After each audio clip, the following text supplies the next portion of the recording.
4,000 करोड़ रुपए के लागत से निर्मित दीघा से दीदारगंज तक फैले जेपी गंगा पथ से उद्घाटन के महज 2 दिन बाद ही पिलर नंबर A3 में आई दरार की खबर से हड़कंप मच गया है।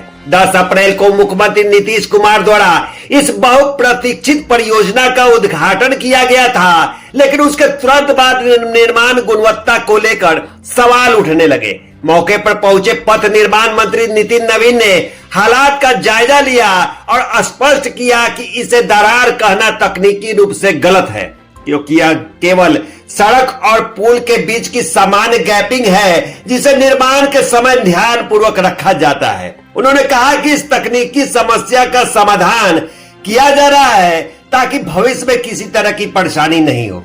हालांकि इस पूरे मामले को लेकर विपक्ष खासा सक्रिय हो गया है। कांग्रेस ने पटना के इस नए सड़क खंड में कथित दरारों के बीते समय में राज्य में कई पुलों के ढहने कोई घटनाओं को जोड़ते हुए पूरे प्रकरण की न्यायिक जांच की मांग की। पार्टी ने कहा कि यह जांच पटना उच्च न्यायालय के किसी वर्तमान न्यायाधीश की निगरानी में कराई जानी चाहिए ताकि सच्चाई सामने आ सके और जिम्मेदार पर कार्रवाई हो। अभी हम लोग जेपी गंगा पथ पे खड़े हैं। जिस जेपी गंगा पथ को लेकर कोई संशय आई थी, मैंने सभी लोगों को यहाँ पर क्लियर कर रहा हूँ कि जेपी गंगा पथ का जो ब्रिज पार्ट है, कहीं कोई क्रैक्स नहीं है, कहीं कोई गैप नहीं है। पूरी तरह से जेपी गंगा पथ अभी सुरक्षित है। जहाँ तक जो गैप आप लोगों ने देखा था, जिस गैप की चर्चा हुई थी, वो रोड पार्ट का है। और जनरली जो ब्रिज और रोड के बीच में वो स्पेस गैप दिया जाता है ताकि दोनों के बीच का जो फ्रिक्वेंसी है, समाउ प्रेशर जब बनता है तो वो गैप रहने दिया जाता है और उस गैप को समाउ फिलिंग किया जाता है ताकि कभी कभी वो गैप मेंटेन भी रहे और हम लोग टेक्निकली तरीके से भी उसको हमेशा मॉनिटर करते रहे। अभी के समय में जो रोड के विषय पे आया है गैप का, उसको हम लोगों ने और वेरीफाई कर दिया।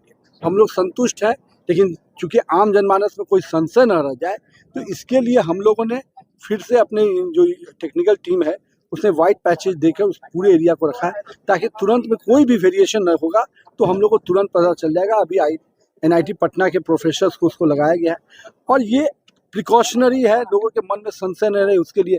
कहीं कोई टेक्निकल बिंदु पे जो भी हमारे इंजीनियर्स हैं उनको कोई डाउट इस विषय पर नहीं है।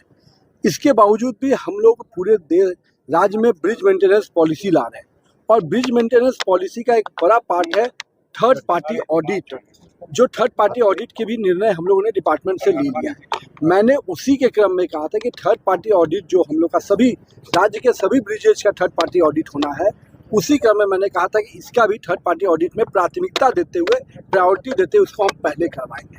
यही बात है और मैं आपके माध्यम से सबको संतुष्ट करूंगा कि जो ब्रिज पे हम लोग खड़े हैं, जेपी गंगा पथ, माननीय मुख्यमंत्री के कार्यक्रमों द्वारा जो कुछ ही दिन पहले इसका उद्घाटन हुआ था, वो पूरी तरह से सुरक्षित है, आवागमन के लिए तैयार है और जो संशय आए थे उसको भी हम लोग दिखा रहे हैं। कहीं कोई संशय की स्थिति नहीं रहेगी, लोग पूरी तरह से आश्वस्त।